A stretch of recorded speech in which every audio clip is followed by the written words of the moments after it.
At 11:47 p.m. on a Tuesday, my wife of 10 years sent me an email that changed everything. I was sitting in my Charleston home office reviewing blueprints for the medical center expansion project when the notification popped up. Sophie Brooks. That's what showed in my inbox, not Sophie or Honey like it used to be. Just her full name, like a business contact. The subject line read, "Financial Update." I opened it. 4 sentences that ended my marriage. "Nathan, I've moved the inheritance funds into my personal account. It's better this way. We both know this hasn't been working for months. I'll be in touch through my attorney." Attached was a photo. Blurry, but clear enough. Sophie on a hotel balcony with some guy I'd never seen. Wine glasses, sunset, her arm around his waist. She was smiling the way she used to smile at me, back when we first met.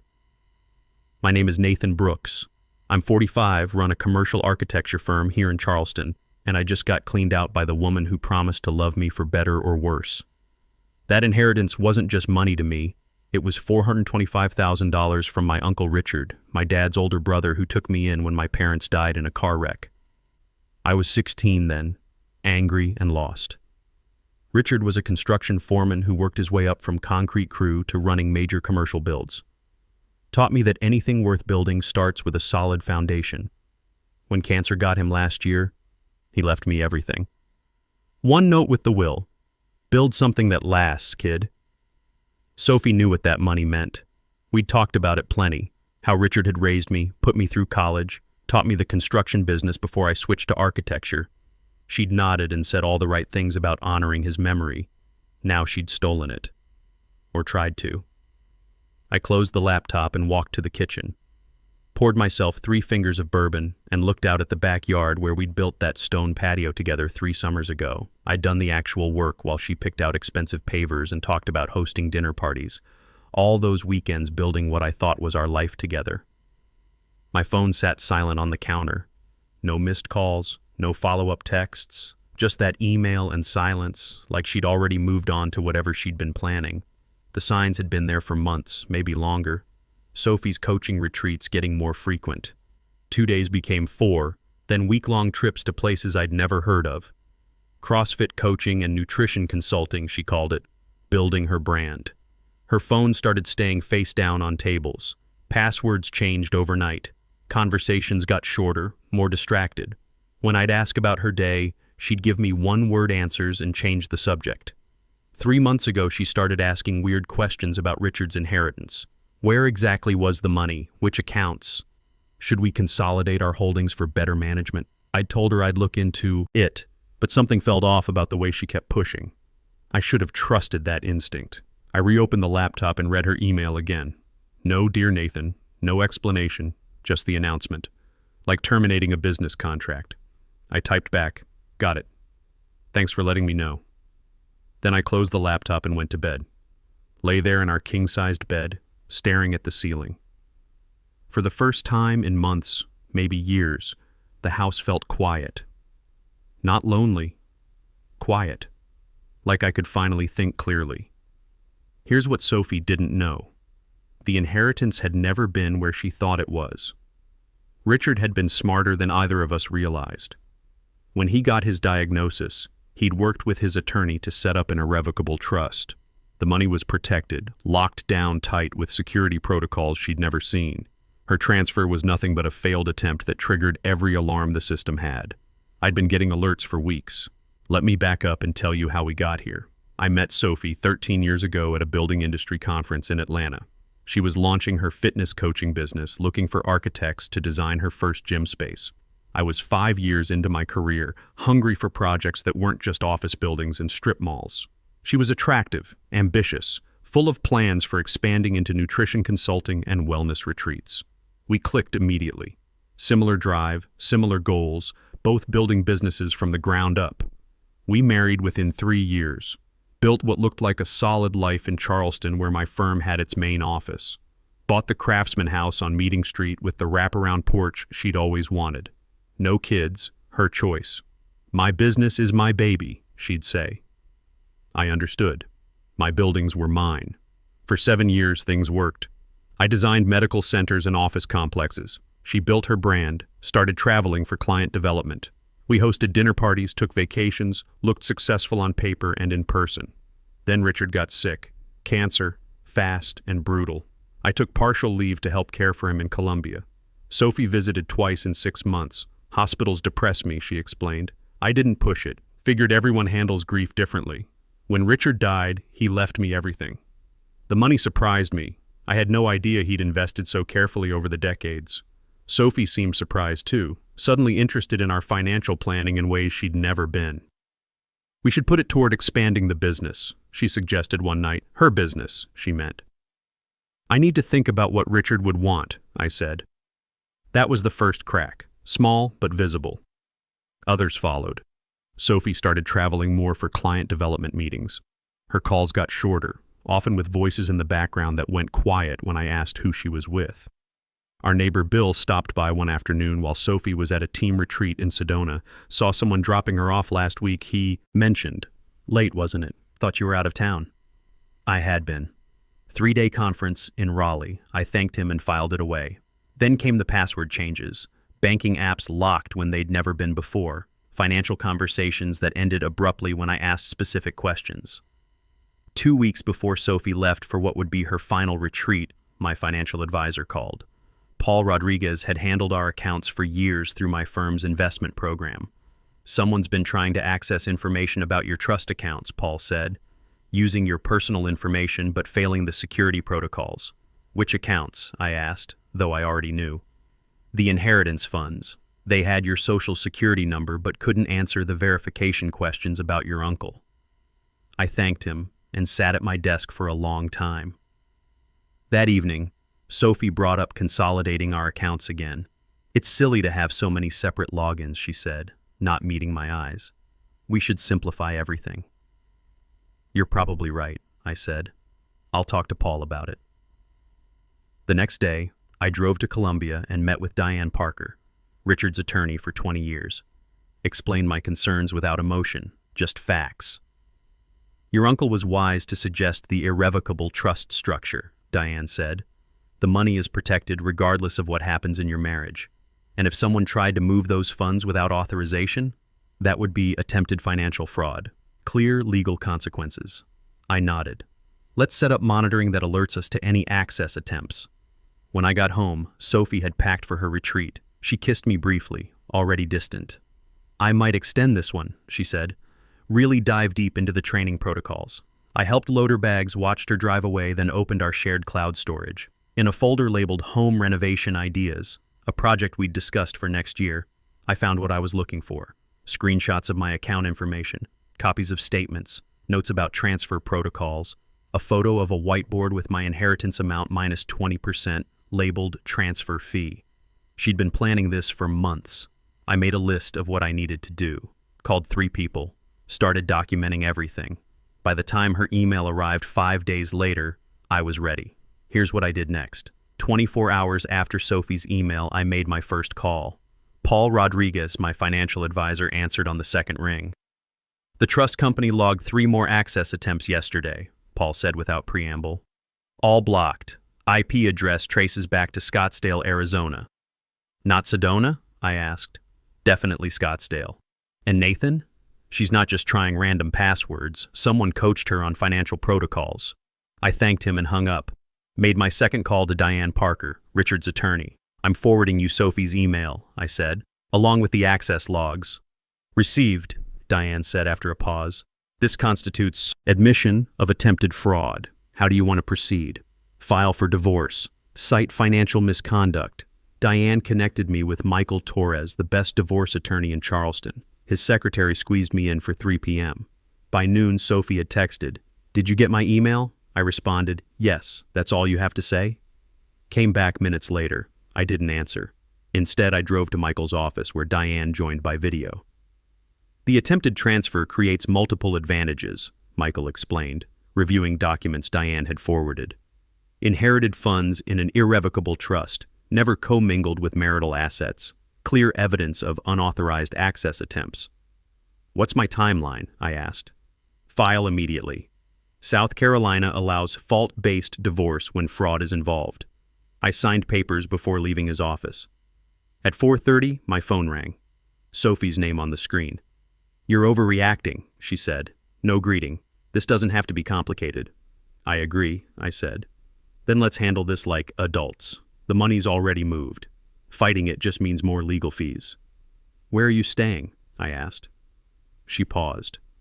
"What does that matter?" "Just curious where home is now." "Nathan, focus. I'm having my lawyer draw up settlement papers. Stephen Murphy's already reviewing everything." I wrote down the name. "Thanks for the heads up." "Are you listening? This can be clean and simple. You said that already." I kept my voice level. "I appreciate you wanting to keep it simple." Another pause. "What are you planning?" "Nothing yet. Still processing." I could hear her relax, reading my calm as acceptance. "It's better this way," she said. "We've been drifting apart for years. This saves us both time and money." "You're probably right." After hanging up, I called Michael with Stephen Murphy's information. Then I sent Sophie one text. "Taking time to process. We'll be in touch." Her response: "Don't wait too long. Papers ready by Friday." Friday. 3 days away. That evening, Diane called with updates. Trust company completed their investigation. Multiple unauthorized attempts over 3 months, all documented with IP addresses and timestamps. They're referring it to their legal department for potential criminal charges. Criminal charges? Financial fraud, attempted theft of trust assets. The paper trail is extensive. I forwarded everything to Michael, made myself dinner, and sat in my quiet house, planning my next moves. The next morning, Stephen Murphy called. His tone was cautious. "Mr. Brooks, I represent your wife in this separation. She indicates you're amenable to a straightforward settlement. Is that what she told you? She mentioned you understood the financial situation." "Which situation specifically?" A pause. "Division of assets, including recent inheritance funds. Has she shown you documentation of these transfers?" "She provided statements from 3 months ago," he said carefully. "And current transfer confirmations, those are forthcoming from the bank. I see. Has she mentioned the inheritance structure, the irrevocable trust, the legal impossibility of what she's claiming?" Silence. "Mr. Murphy, I suggest you verify her information before proceeding. My attorney will send documentation today."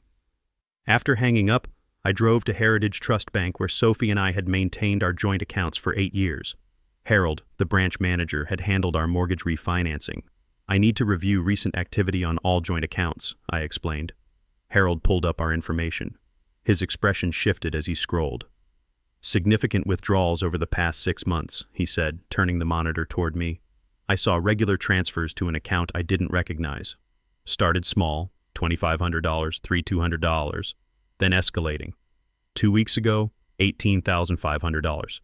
Total, $87,000. "This receiving account," I asked, "is it with Heritage Trust?" "External. Coastal States Credit Union in Arizona. I'd never heard of it. Can you print the complete transaction history?" While waiting, I got a text from Michael, Murphy requesting urgent meeting. Very different tone. The Coastal States account had been opened 8 months ago. Address listed, Scottsdale apartment complex. Account holder, Sophie Brooks. Individual account. "She's been building a new life for months," I told Michael when I reached his office, "while systematically draining your joint assets," he added. We were reviewing bank records when his assistant announced Stephen Murphy on the line. "I've received the trust documentation," Murphy said, voice tight. "My client may have misrepresented the financial situation." "Including her ability to access those funds?" Michael asked. "Correct. Given this information, we should discuss a revised approach." "My client filed for divorce citing financial misconduct," Michael replied. "The documentation speaks for itself." After the call, Michael looked at me.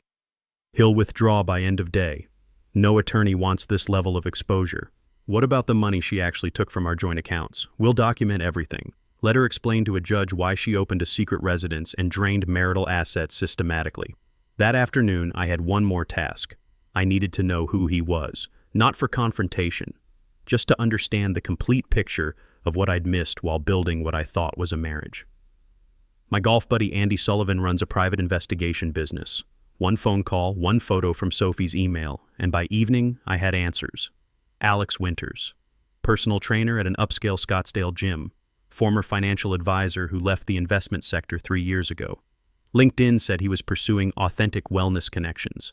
His BMW was registered to the same apartment complex as Sophie's new bank account. That evening, my doorbell rang. Courier with an envelope. Inside, Stephen Murphy's formal withdrawal letter, copies sent to Sophie and the court.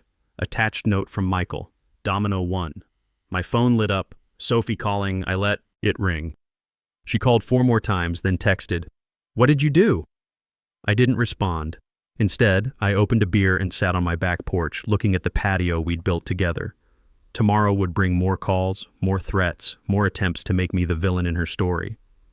But I had documentation for everything now. Bank records, access logs, legal filings, even the identity of her accomplice. Sophie thought she'd been playing chess while I played checkers. She was about to learn otherwise. The next morning brought chaos. Sophie called at 6:47 a.m. I was making coffee when her name lit up my phone. "You sabotaged me," she said. No greeting, just accusation. "Stephen Murphy dropped me because of whatever lies you told him." I didn't tell him anything, I said. I sent him documentation.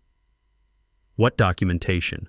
"Trust records, bank statements, access logs showing your failed attempts to steal $425,000. Silence. Then, "I wasn't stealing. That money belongs to both of us. Actually, it doesn't. Richard left it to me specifically, in an irrevocable trust that protects it from exactly what you tried to do. You're being vindictive. I'm being factual. You opened a secret bank account, drained $87,000 from our joint accounts, and tried to steal my inheritance. Those are facts." Another silence. "We need to talk face to face. Through your attorney when you get a new one. Nathan, be reasonable. I made a mistake with that email. I was angry and said things I didn't mean." The bank records go back 8 months, Sophie. The apartment lease in Scottsdale is 8 months old. This wasn't anger.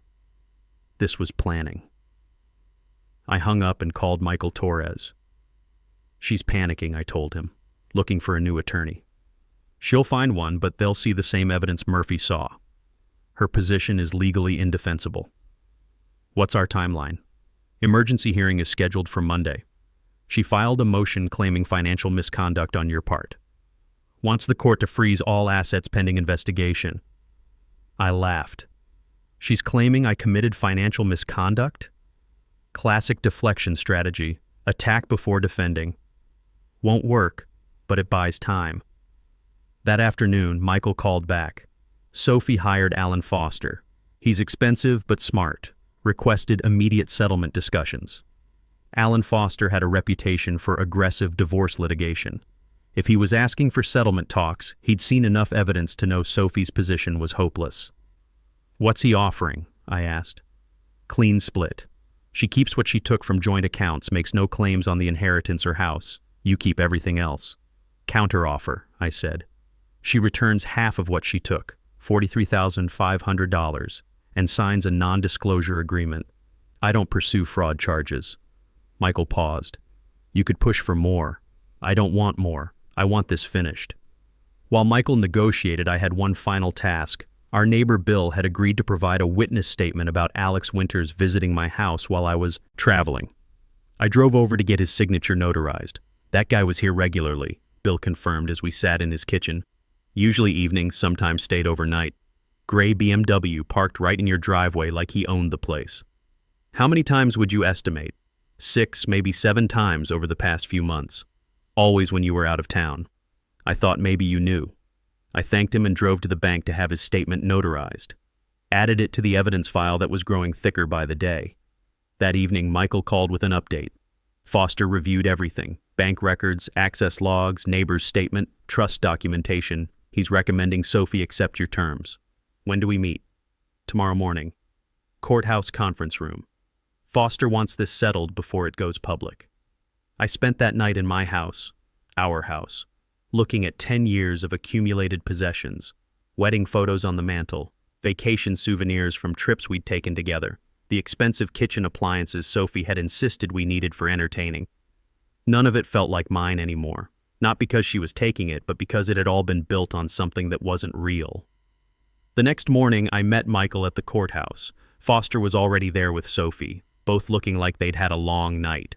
Sophie had aged in the weeks since I'd seen her. Her face was drawn, her usual confidence replaced by something that looked like fear. She glanced at me once when I entered the room, then looked away. "My client accepts the proposed terms," Foster said without preamble. "She'll transfer $43,500 within 24 hours. No claims against inheritance or other assets. Non-disclosure agreement as specified." Michael slid the settlement papers across the table. Sophie signed without reading them, her hand shaking slightly. I signed my portion, then slid an envelope toward her. "What's this?" she asked, the first words she'd spoken. "House keys, alarm codes, cloud storage passwords, everything you need to get whatever you left behind." She opened the envelope, looked inside, then back at me. It was never supposed to happen like this. How was it supposed to happen? She didn't answer. Foster guided her to stand, and they left without another word. I sat in the conference room for several minutes after they'd gone, paperwork scattered across the table, officially divorced after 10 years of marriage. "How do you feel?" Michael asked. "Relieved," I said, and realized I meant it. For the first time in months, I could see clearly. The foundation had been cracked for years. Sophie's betrayal hadn't destroyed our marriage. It had simply revealed what was already broken. Now I could start building something real. 6 months later, I sold the house on Meeting Street. Too many empty rooms, too many memories built on false foundations. The new owners, a young family with twin daughters, loved the wraparound porch and the stone patio I'd built with my own hands. "You did beautiful work," the husband said during the final walkthrough. "This will be perfect for our girls to grow up in." I moved to a downtown loft, walking distance from my firm's office. Bought less furniture, kept fewer things. Turned out, I didn't need most of what Sophie and I had accumulated over 10 years. The medical center expansion project broke ground in March. 15 stories of healing space designed to last generations. My name would be on a small plaque by the entrance, but the real legacy would be in the foundation, invisible, unshakable, built to support whatever came after. Richard would have been proud. With Diane Parker's help, I restructured the inheritance into the Richard Brooks Foundation, supporting construction apprenticeships for kids who'd lost parents. Our first recipient was a 17-year-old from rural South Carolina, whose essay about rebuilding homes after Hurricane Florence caught the selection committee's attention. "Your uncle would have loved this kid," Diane said when we awarded the apprenticeship. Same work ethic, same drive to build something meaningful. The foundation gave Richard's money purpose beyond just sitting in accounts. It was building futures, one apprentice at a time. One Tuesday afternoon, collecting mail in my building's lobby, I found an envelope with no return address. Inside was a cashier's check for exactly $43,500 and a brief note. The rest of what I owed. No signature, none needed. That evening, I walked down to the Cooper River where Sophie and I had once talked about opening a joint venture. A wellness center I would design, she would operate. A dream that had died long before our marriage had. I sat on a bench watching cargo ships pass, the check still in my pocket. Tomorrow I would deposit it into the foundation account. Another apprenticeship, another chance to build something that might last. My phone buzzed with a text from Andy Sullivan, my golf buddy, who'd helped investigate Alex Winters. "Dinner still on for 7? Bringing that contractor I mentioned, thinks you might hit it off." I glanced at my watch. Just enough time to walk home, change clothes, and head to the restaurant. Just enough time to decide to say yes to whatever came next. I texted back, "See you at 7. Walking back toward downtown, I thought about foundations again. Richard had taught me that the strongest ones are built to withstand storms you can't predict. They're invisible when everything's going well, but they're what keeps structures standing when everything else fails. My marriage to Sophie had been built on something that looked solid but wasn't. Pretty surface, rotten underneath. When pressure came, it collapsed. The foundation I was building now, the business, the apprenticeship program, the relationships with people like Andy and Diane and Michael, these were different, built on truth instead of assumption, tested by adversity instead of just time. At the restaurant, Andy introduced me to Sarah Wilson, a general contractor who specialized in historic renovations. She was funny, direct, talked about her work with the same passion I felt for mine. When she mentioned a project restoring a 19th century church that needed architectural consultation, I found myself interested. "I'd like to see the plans," I said. "I'll email them tomorrow," she replied. Fair warning, it's a challenging project. Previous contractor cut corners, left structural issues. "I like fixing things that are broken," I said. She smiled. "Good. So do I." Walking home after dinner, I realized something had shifted. For months after Sophie's betrayal, I'd been focused on documenting damage, protecting assets, building walls, important work, but defensive. Now I was thinking about building again, new projects, new partnerships, new possibilities. Sometimes the strongest response to betrayal isn't revenge, it's rebuilding, taking what you learned from the collapse and using it to construct something better on stronger ground. The Cooper River flowed beside me toward the ocean, carrying away what needed to go, leaving behind what mattered. Uncle Richard's lesson finally understood. Build something that lasts. I was ready to start.